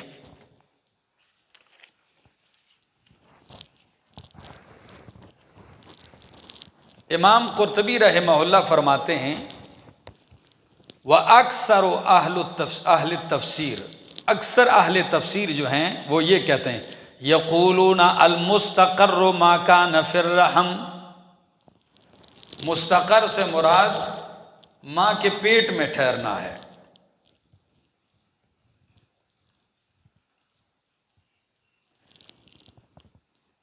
وہ مستودع، اور مستودع سے مراد باپ کی پشت ہے،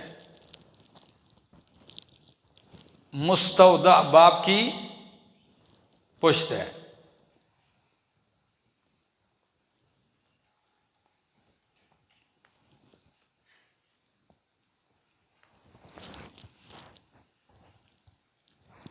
اور یہ قول حضرت عبداللہ ابن مسعود، حضرت امام ابن ابی حازم، مجاہد، عطا، ابراہیم نخعی، ضحاک، قتادہ کا ہے۔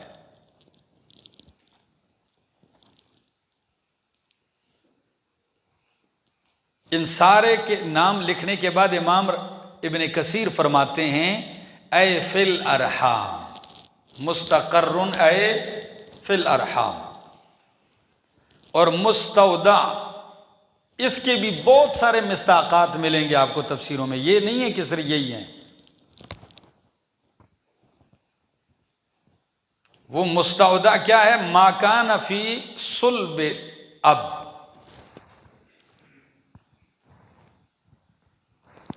ما کان فی الصلب،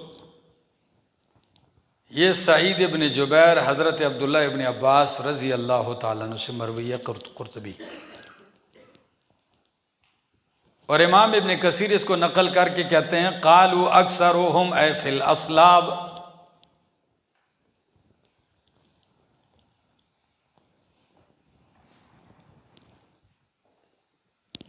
اب ذرا میری طرف دیکھو تو آیت کا مطلب کیا ہوا؟ ایک جان سے پیدا ہوئے ہو، پھر آگے دو جگہیں ہیں، کیسے؟ مستقر، مستودع، پوری نسل کی بات ہے۔ تو مستقر کا معنی میں نے کیا لکھوایا؟ ماں کا پیٹ، مستودع باپ کی پشت، ٹھیک ہو گیا؟ یہ کیوں؟ یہ مستقر اور مستودع میں فرق کیا ہے؟ تو امام رازی کا ایک حوالہ لکھو۔ امام رازی فرماتے ہیں الفرق بین المستقر والمستودع، مستقر اور مستودع میں فرق یہ ہے ان المستقر اقرب الی الثبات من المستودع، کہ مستقر میں کچھ ثبات ہوتا ہے، ٹھہراؤ، وقت لگتا ہے، اور مستودع وہ ہوتا ہے جو سریع الزوال ہوتا ہے، ایک دم ختم ہو جاتا ہے۔ پتہ سمجھ گئے نا؟ ٹھہراؤ مستقل ہمیشہ دونوں کے لیے نہیں، فرق کیا ہے؟ ایک میں تھوڑا ٹھہراؤ ہوتا ہے، اور مستودع وہ ہے کہ جہاں زیادہ ٹھہراؤ نہیں ہوتا۔ بس میرا خیال ہے آپ سمجھ گئے ہیں۔ آگے جی، فَمُسْتَقَرٌ وَمُسْتَوْدَعٌ قَدْ فَصَّلْنَا الْآيَاتِ لِقَوْمٍ يَفْقَهُونَ، تحقیق ہم نے تفصیل سے بیان کی ہیں آیتیں، لِقَوْمٍ يَفْقَهُونَ، ایسی قوم کے لیے، یفقہون جو سمجھتے ہیں۔ وَهُوَ الَّذِي أَنزَلَ مِنَ السَّمَاءِ، اور وہی ذات ہے جس نے اتارا آسمان سے پانی، فَأَخْرَجْنَا بِهِ نَبَاتَ كُلِّ شَيْءٍ، پس اگائے ہم نے اس کے ذریعے ہر چیز کے پودے، نبات کل شیء، ہر چیز یعنی ہر قسم کے پودے، ہر صنف کے پودے اگائے۔ فَأَخْرَجْنَا مِنْهُ خَضِرًا، پس نکالا ہم نے اس کے ذریعے کیا چیز؟ سبزیاں، ہریالی، سبزی۔ عام یہ معنی کرتے ہیں خضرہ سبزی، خضروات سبزیوں کو کہتے ہیں، پر علامہ عبد الماجد دریابادی رحمہ اللہ معنی کرتے ہیں کہ سبزیاں تو پیچھے آگے کہ سارے پودے، فرمایا فَأَخْرَجْنَا مِنْهُ، اس پودے سے پھر آگے ہم ایک ہری ٹہنی نکالتے ہیں، ہری شاخ، اس سے ہم آگے کیا نکالتے ہیں؟ ہری شاخ نکالتے ہیں، اور اس ہری شاخ میں پھر کیا ہوتا ہے؟ فرمایا نُخْرِجُ مِنْهُ حَبًّا مُتَرَاكِبًا، نکالتے ہیں ہم اسے دانے، متراکبہ، اوپر نیچے، تہ برتہ، عام معنی ہے تہ برتہ، لغوی معنی کے اعتبار سے رکوب سے ہے، سوار ہونا، یعنی ایسے دانے جو ایک دوسرے پر چڑھے ہوئے ہوتے ہیں۔ تو گچھے کو آپ دیکھو تو وہ ایسا ہی ہوتا ہے، ٹھیک ہے نا؟ دانے تہ برتے ہیں۔ وَمِنَ النَّخْلِ، اور کھجوروں میں سے، مِن طَلْعِهَا، اس کے گابے سے، قِنْوَانٌ، گچھے ہیں، دانیتن، جھکے ہوئے۔ ہم تو صرف ان کا نظارہ کرتے ہیں، ایک دفعہ مدینہ منورہ گئے، ہمارا ایک دوست ہے مدینہ منورہ میں، بنیر کے ہیں، انعام اللہ صاحب نام ہے ان کا، انعام الحق۔ تو وہ ہمیں لے کے کہنے لگے جی آپ کی دعوت کرتے ہیں۔ آئے مسجد نبوی تو ہم ان کے ساتھ چل دیے۔ تو میں نے ان سے کہا گھر کیا لے کے جاتے ہو، کھانا تو ہم کھا چکے۔ کہتے نہیں، کھانا میرے پاس کھائیں گے اگلے وقت کا بھی، اس سے پہلے آپ کو لے کے چلتا ہوں، میرا ایک باغ ہے کھجوروں کا۔ میں نے کہا یہ بات ٹھیک ہے، مجھے بہت زیادہ شوق ہے کھجوروں کے باغ میں جانے کا۔ سنتے تھے کہ اللہ کے پاک پیغمبر صلی اللہ علیہ وسلم کبھی کبھار مسجد نبوی سے نکلتے تو فلاں صحابی کے باغ میں چلے گئے، فلاں صحابی کے باغ میں کھجور کے چھاؤں میں بیٹھ گئے، وہاں سے تازہ ٹھنڈا میٹھا پانی پی لیا، کچی پکی کھجوریں کھا لی۔ تو والد صاحب بھی میرے ساتھ تھے، ہم گئے تو انہوں نے ہمیں پورے باغ کا نظارہ کروایا۔ کہنے لگے جی یہ کھجور مذکر درخت ہے، یہ مؤنث درخت ہے، یہ مذکر ہے، یہ مؤنث ہے۔ میں نے کہا یہ کیا فرق ہے؟ پھر وہ فرق بتانے لگے کہ کھجور کے اوپر بالکل چوٹی میں اس کے، ہم مذکر کھجور کا وہ پاؤڈر سا ہوتا ہے، سب سے پہلے وہ پاؤڈر سا نکلتا ہے، ٹھیک ہے نا، جھاڑی نما ہوتا ہے، وہ ہم کاٹ کے تو لے جا کر اس مؤنث کھجور کے اس سرے میں اس کو رکھ دیتے ہیں، وہ پھلتا ہے۔ میں نے کہا یہ کام تو صحابہ کرام کرتے تھے مدینہ منورہ میں، جب نبی علیہ السلام نے آ کے نظارہ دیکھا، مکے میں تو درخت نہیں تھے، مدینہ میں یہ نظارہ دیکھا، فرمایا یہ آپ کیا کرتے ہو؟ کہا جی اللہ کے رسول صلی اللہ علیہ وسلم یہ مذکر ہے، یہ مؤنث ہے، یہ کاٹ کے ہم ادھر رکھتے ہیں، پھل ہوتا ہے۔ میں یہ کام نہ کرو، چھوڑو یہ کام نہ کرو، ٹھیک ہے جی، چھوڑ دیا۔ سال اگلے آئے، فرمایا اللہ کے پاک پیغمبر صلی اللہ علیہ وسلم پھل ہی نہیں لگا، پھل ہی نہیں لگا اس طرح جیسے لگتا تھا۔ نبی علیہ السلام نے فرمایا انتم اعلم بامور دنیاکم، دنیا کے کام تم اپنے سمجھتے ہو، جس طرح کرتے تھے کرتے رہو، لگے رہو۔ صحیح مسلم کی حدیث ہے۔ تو ترقی کا دور ہے، ہر چیز نے ترقی کی۔ تو میں نے کہا اگر ایک بندے کے پاس یہ صرف مادہ کھجوریں ہوں، نے کہا اگر یہ صرف مادہ ہوں تو یہ پھل نہیں ہوگا ان پہ۔ میں نے کہا پھر کیا کرتے ہیں؟ کہتے ہیں دوسری کھجور لانی پڑتی ہے۔ میں نے کہا دوسری کھجور یہ زمانے سے لگی ہوئی دوسری کب اس حد تک پہنچے گی؟ کہتے ہیں اس کا حل ہے، وہ پاؤڈر بازار سے ملتا ہے تو کھجور لگانے کے بغیر بھی اگر وہ پاؤڈر لا کر آپ رکھ دیتے ہیں تو وہ کھجور پکنے لگ جاتی ہے، اور پھر گچھا اس کا، اللہ اکبر، سینکڑوں ہزاروں دانے اس کے ایک ایک گچھے میں ہوتے ہیں۔ فرمایا وَمِنَ النَّخْلِ، اور کھجور میں سے، مِن طَلْعِهَا، اس کے گابے سے، قِنْوَانٌ، گچھے ہیں۔ کیا ہیں؟ گنگو چیپے جنے ہوئے تے مرگرے والو، قِنْوَانٌ گچھے، دانیتن جھکے ہوئے۔ دانی قریب کو بھی کہتے ہیں، تو قریب اس لیے کہ وہ اوپر سے کیا ہو جاتے ہیں؟ جھک جاتے ہیں وزن بڑھنے کی وجہ سے۔ وَجَنَّاتٍ مِّنْ أَعْنَابٍ، اور باغات ہیں انگوروں کے، وَزَيْتُونَ، اور پیدا کیے ہیں اللہ نے زیتون کو، وَالرُّمَّانَ، اور انار کو، زیتون پیدا کیا، انار پیدا کیا، مُشْتَبِهًا وَغَيْرُ مُشْتَبِهًا وَغَيْرَ مُتَشَابِهٍ، رنگ میں ملتے جلتے، رنگ میں ملتے جلتے، وغیر متشابہ، اور نہ ملتے جلتے ذائقے میں۔ ایک معنی عام یہی معنی کیا کہ رنگ میں ملتے جلتے ہیں لیکن ذائقے الگ ہوتے ہیں، یا یہ کہو کہ ایسے بھی پھل ہیں ملتے جلتے بھی ہیں اور نہیں بھی جلتے، الگ الگ شکلیں ہوتی ہیں۔ ٹھیک ہے جی، آگے انظروا الی ثمرہ، دیکھو اس کے پھل کی طرف، اذا اثمر، جب وہ پھل دے۔ ذرا نظارہ بھی کر لیا کرو، اتنا بڑا نوالا منہ میں لیتے ہو لیکن اتنا سوچ تو لیا کرو یہ کتنے پروسیس سے ہو کر آیا ہے جی۔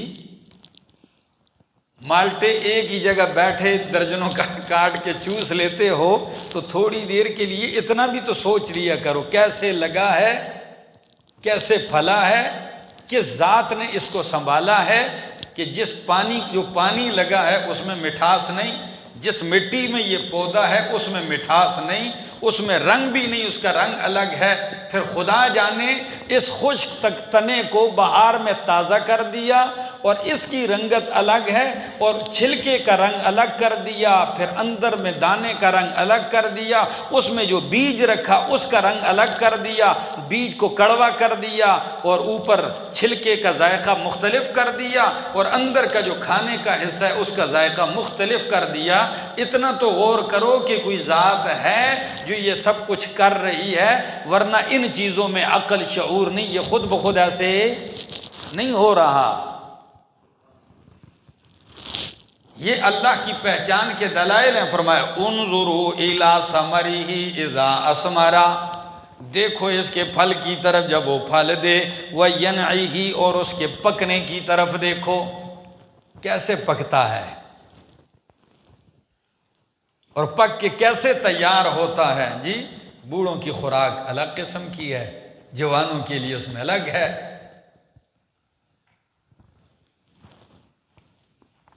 ہمارے ساتھ ایک دفعہ ایک سفر میں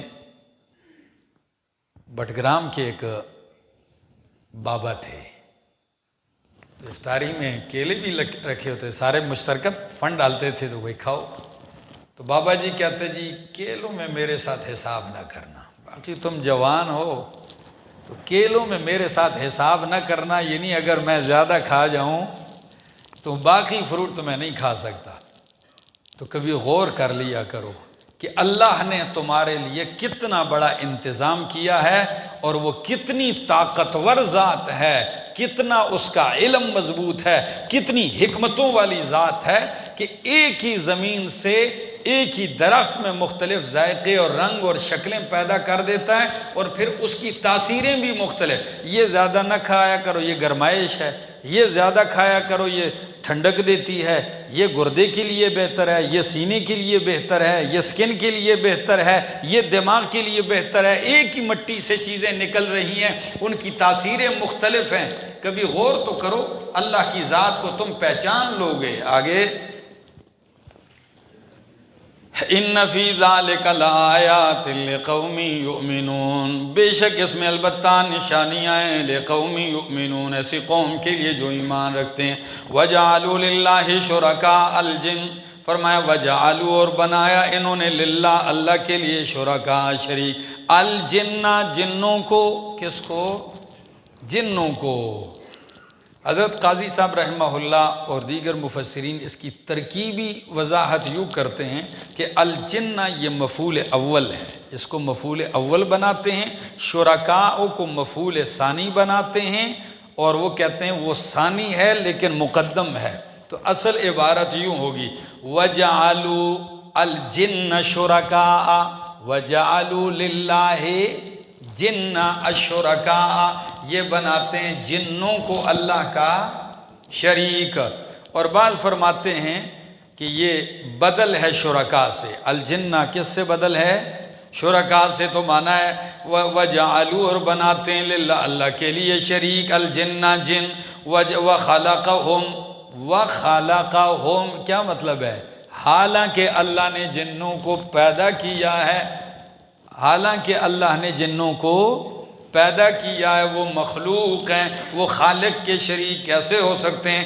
وَخَرَقُوا لَهُ بَنِينَ وَبَنَاتٍ، اور تراشتے ہیں، گھڑتے ہیں اللہ کے لیے، بنینا بیٹے، وَبَنَاتٍ اور بیٹیاں، بنین یہودی اور عیسائی، وَبَنَاتٍ اور بیٹیاں مکے کے مشرک گڑھتے ہیں، بغیر علم، بغیر کسی علم کے، سبحانہ وہ پاک ہے، وتعالی بہت بلند ہے، عما اس سے یصفون جو یہ بیان کرتے ہیں، بدیع السماوات والارض، نیا پیدا کرنے والا ہے آسمانوں کو، والارض والارض اور زمین کو، آگے انا یکون لہ ولدن، کیسے ہو سکتی ہے اس کے لیے اولاد، کیسے ہو سکتا ہے اس کا بیٹا، نائب ولم تکن لہ صاحبۃ، حالانکہ نہیں ہے اس کے لیے بیوی، وخلق کل شیء وہو بکل شیء علیم، اس نے پیدا کیا ہے ہر چیز کو اور وہ ہر چیز کو جاننے والا ہے، ذالکم اللہ ربکم، صرف ان کے اس ایک دعوے کو 5 دلائل سے رد کیا۔ کتنے دلائل سے؟ ہاں، کہ جب بنین اور بنات ثابت کیے تو فرمایا پہلا رد سبحانہ، وہ کیا ہے؟ بیٹے اور بیٹیوں سے پاک ہے، وتعالی، دوسری وہ بلند و بالا، بہت دور ہے ان باتوں سے، یصفون، جو یہ بیان کرتے ہیں۔ تیسری دلیل بدیع السماوات والارض، بالکل نیا پیدا کرنے والا ہے، یعنی آسمان و زمین بدیع بدعت سے اس لیے ہے کہ اس کا پہلے کوئی ماڈل نہیں تھا، آسمان و زمین کا پہلے کوئی ماڈل نہیں تھا، تو بدعت کو بھی بدعت اس لیے کہتے ہیں کہ دین میں، سنت میں اس کا کوئی ماڈل نہیں ہوتا، کوئی بنیاد اس کی وہاں، بالکل نیا پیدا کیا آسمان و زمین کو۔ آگے انا یکون لہ ولد، کس طرح اس کا بیٹا ہو سکتا ہے؟ جب بدیع السماوات ہے تو اس کا بیٹا کیسے ہو سکتا ہے؟ وَلَمْ تَكُنْ لَهُ صَاحِبَةٌ، حالانکہ نہیں ہے اس کے لیے بیوی، تو جب بیوی نہیں تو بیٹا کیسے ہو سکتا ہے؟ ایک یہاں تک رد ہوا جو مانتے ہیں صلبی بیٹا، ان پر حقیقی بیٹا، لیکن وہ کہہ سکتے ہیں کہ ہم تو حقیقی مانتے، ہم تو یہی کہتے ہیں اتخذ اللہ ولدا، کہ بیٹا ہے نہیں بلکہ اللہ نے بنا لیا ہے، تو جواب فرمایا وَخَلَقَ كُلَّ شَيْءٍ، اللہ نے ہر چیز کو پیدا کیا ہے، تو جب اللہ نے ان کو پیدا کیا ہے وہ خالق ہے، تو خالق اپنے مخلوق میں سے اپنا بیٹا کیسے بنا سکتا ہے؟ جب اللہ ان کا خالق ہے اور یہ کیا ہیں؟ اللہ کی مخلوق ہیں، تو اللہ مخلوق میں سے اپنا نائب کیسے بنا سکتا ہے؟ آگے وَهُوَ بِكُلِّ شَيْءٍ عَلِيمٌ ذَلِكُمُ اللَّهُ، یہ اشارہ ہے کس کی طرف؟ یہ ساری صفات والا جو ابھی آپ پڑھ چکے ہو، یہ اللہ ربکم، تمہارا رب ہے، لا الہ الا ہو، کوئی الہ نہیں مگر وہی ہے، خالق کل شیء، خالق ہے ہر چیز کا، فاعبدوہ، پس اسی کی بندگی کرو، پس اسی کو یکتا مانو، وہو علی کل شیء وکیل، اور وہ ہر چیز پر وکیل ہے، کارساز ہے، نگہبان ہے، لا تدرکہ الابصار، احاطہ نہیں کر سکتی اس کا آنکھیں، وہو یدرک الابصار، اور وہ آنکھوں کا احاطہ کر سکتا ہے، وہو اللطیف الخبیر، وہ بہت باریک بین ہے، باریک سی باریک چیزیں دیکھ لیتا ہے، الخبیر، اور خبر رکھنے والا ہے۔ لا تدرکہ الابصار، آنکھیں اللہ کا احاطہ نہیں کر سکتی، اور اللہ آنکھوں کا احاطہ ادراک، آنکھیں اللہ کو نہیں پا سکتی، اللہ آنکھوں کو پا سکتا ہے، وَهُوَ اللطیف الخبیر، وہ بہت باریک بین ہے، الخبیر، خبر رکھنے والا ہے۔ آیت کو دنیا کے ساتھ خاص کرو، کیونکہ دنیا ہی کے لیے بتایا جا رہا کہ اس عالم فانی میں، اس عالم ناسوتی میں کوئی اللہ کو آنکھوں سے نہیں دیکھ سکتا، اور اس کی طاقت ہی نہیں ہے کہ اس کو کوئی دیکھے، کسی بندے میں طاقت ہی نہیں۔ ہاں، قیامت والے دن اللہ اپنے مومن بندوں کو اپنا دیدار کروائے گا۔ تو جب کروائے گا تو اس جہان کی بات ہی الگ ہے، اللہ اپنے بندے کو اتنی ہمت طاقت دے گا کہ وہ اللہ کو دیکھ سکیں گے۔ اور یہ اہل ایمان کا عقیدہ ہے کہ قیامت میں جنت میں اللہ کا دیدار حق ہے۔ اس دنیا میں اللہ کو ہم نہیں دیکھ سکتے۔ کیا نبی علیہ الصلوۃ والسلام نے اللہ کو معراج کی رات دیکھا؟ یہ مسئلہ خود صحابہ کرام کے مابین اختلافی تھا۔ ام المومنین صدیقہ کائنات حضرت عائشہ رضی اللہ تعالی عنہ فرماتی تھیں کہ جب ان سے کہا گیا، یہ چند سوال ہوئے، بخاری شریف جلد 2 اس میں یہ حدیث موجود ہے، جب ان سے یہ سوال ہوئے کہ حل نبی علیہ السلام حل کان محمد صلی اللہ علیہ وسلم یعلم الغیب، نبی علیہ السلام غیب جانتے ہیں؟ تو انہوں نے فرمایا من حدثک ان محمد یعلم الغیب فقد کذب، جو آپ کو یہ کہتا ہے کہ نبی علیہ السلام غیب جانتے اس نے جھوٹ بولا ہے۔ دلیل کیا دی؟ فرمایا اس لیے کہ اللہ کہتا ہے قل لا یعلم من فی السماوات والارض الغیب الا اللہ، آسمان و زمین میں کوئی غیب نہیں جانتا مگر اللہ۔ دوسرا سوال ان سے ہوا کہ اماں جان حل رأى محمد ربہ، کیا محمد صلی اللہ علیہ وسلم نے اپنے رب کو دیکھا ہے؟ فرمایا من حدثک ان محمد رأى ربہ فقد کذب، جو یہ کہے کہ محمد صلی اللہ علیہ وسلم نے رب کو دیکھا ہے وہ بھی جھوٹ بولتا ہے۔ کیوں؟ فرمایا اس لیے کہ اللہ فرماتے ہیں لا تدرکہ الابصار وہو یدرک الابصار، کہ آنکھیں اللہ کو نہیں پا سکتی اور اللہ آنکھوں کو پا سکتا ہے۔ ان کا نظریہ یہ تھا۔ عبداللہ ابن عباس رضی اللہ تعالیٰ عنہ اور دیگر کئی صحابہ سے مروی ہے کہ وہ فرماتے ہیں نبی علیہ السلام کو صحابہ کرام نے اللہ کو نبی علیہ السلام نے معراج کی رات دیکھا ہے، اور دونوں اپنے اپنے دلائل پیش کرتے ہیں۔ ٹھیک ہے نا؟ زیادہ اگر بحث آپ طلب کرتے ہیں تو اس پہ مستقل کتابیں ہیں۔ معراج کے اندر واقعات جو ذکر ہیں اس میں بھی اس کی تفصیلی بحث ہے، اور مسلم شریف کی جو حدیث ہے کہ نبی علیہ السلام نے فرمایا جنت میں جب میں گیا آسمانوں پر تو نور انا اراہ، صحابہ نے پوچھا کیا آپ نے رب کو دیکھا؟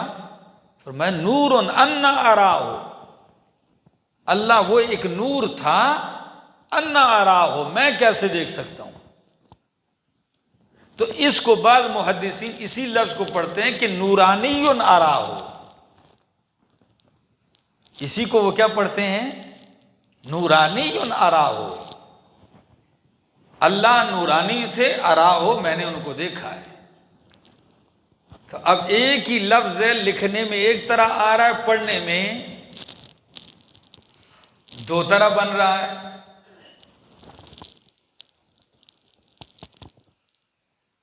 لیکن ہم یہ کہتے ہیں کہ ادھر اس بات ہو یا نہ ہو، لیکن قیامت کو تو دیدار کیا ہے؟ یقینی ہے کہ اہل ایمان اللہ کو وجوہ یومئذ ناظرۃ الی ربہا ناظرہ، بہت سارے چہرے تر و تازہ ہوں گے، اپنے رب کی طرف دیکھ رہے ہوں گے۔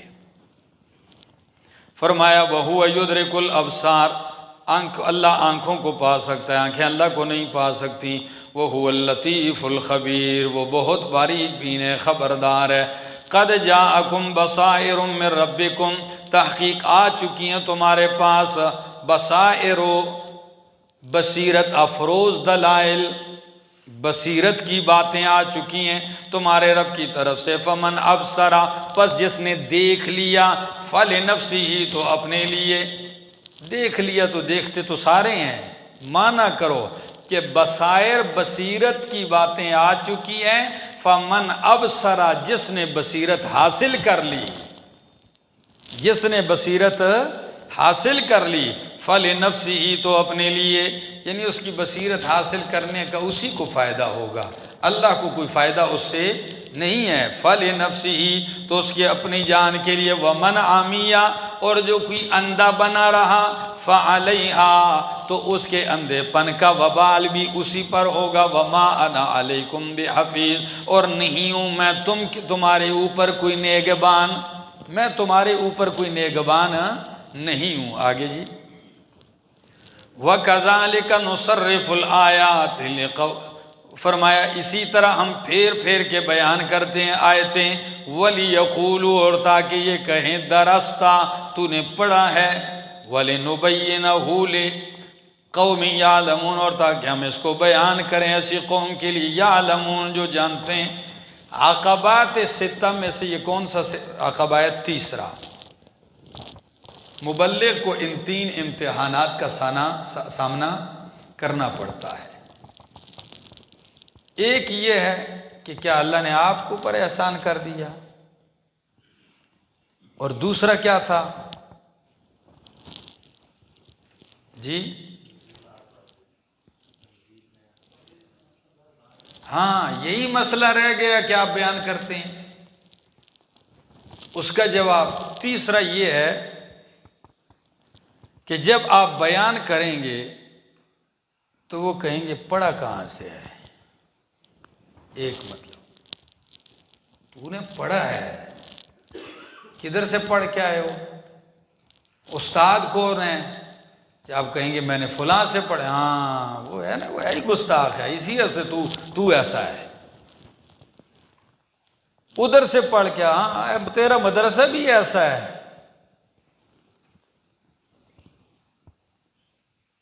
تو پھر آپ کے اساتذہ پہ جرا دوسرا طریقہ، درستہ، جب آپ بیان کریں گے تو آپ سے کہیں گے درستہ، یہ بیان تو آپ نے پہلے کر دیا تھا، دوبارہ کیوں کیا ہے؟ درستہ، آپ نے جو بیان کرنا تھا یہ مسئلہ آپ بیان کر چکے، اب کوئی اور سناؤ، اگلی بار سناؤ اور سناؤ، ہیں یہ چھوڑو۔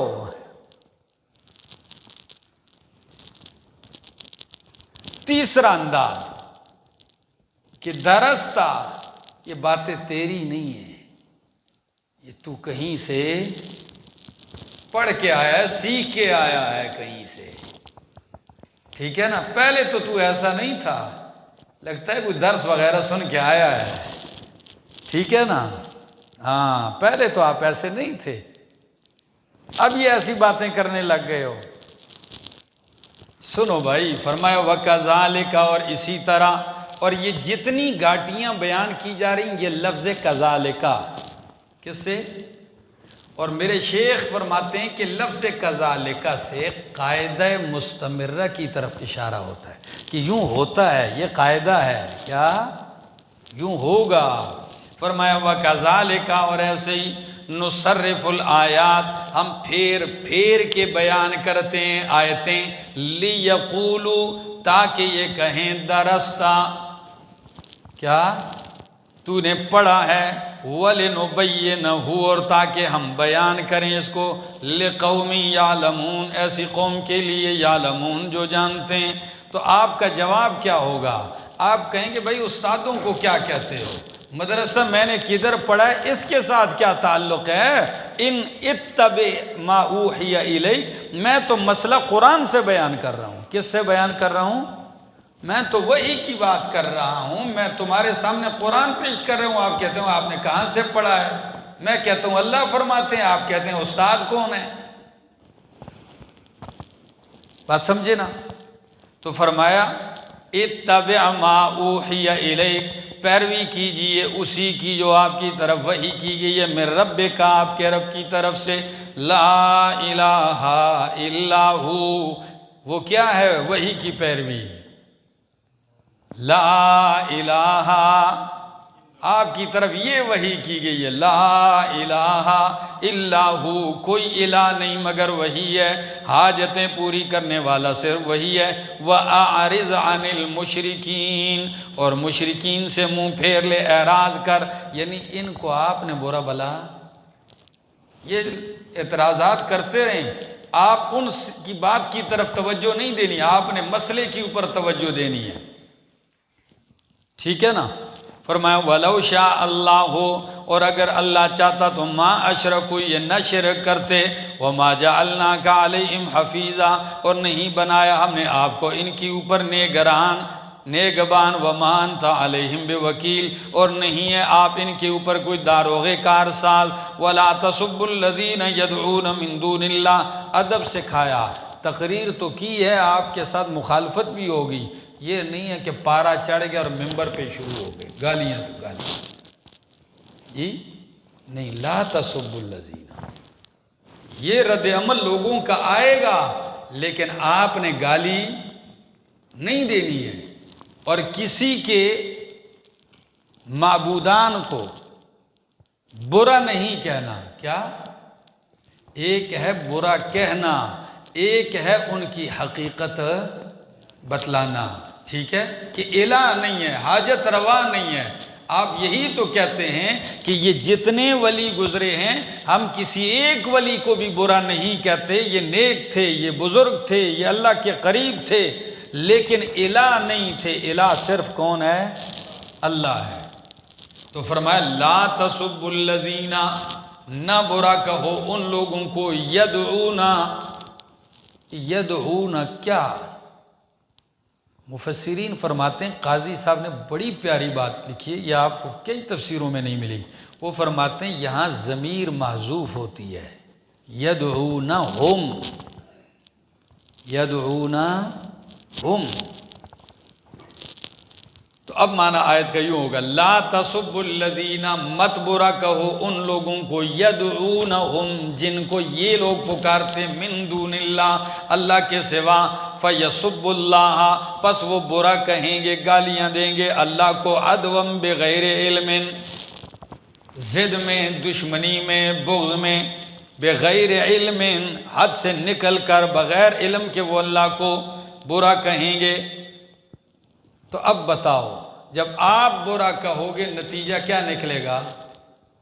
وہ اللہ کو برا کہیں گے یا اللہ کے رسول صلی اللہ علیہ وسلم کو برا کہیں گے، تو تم ان کو برا کہنے کا سبب نہ بننا، ہاں دلائل اس نہج پہ بیان کرنا جس نہج پہ قرآن نے آپ کو کیا کیا ہے؟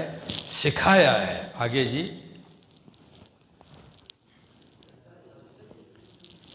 کذالک، اسی طرح، زینا لکل امت، ہم نے مزین کیا ہر ایک جماعت کے لیے، عملہم، ان کا عمل، ہر فرقے، ہر ٹولے کے لیے ان کا عمل کیا ہے؟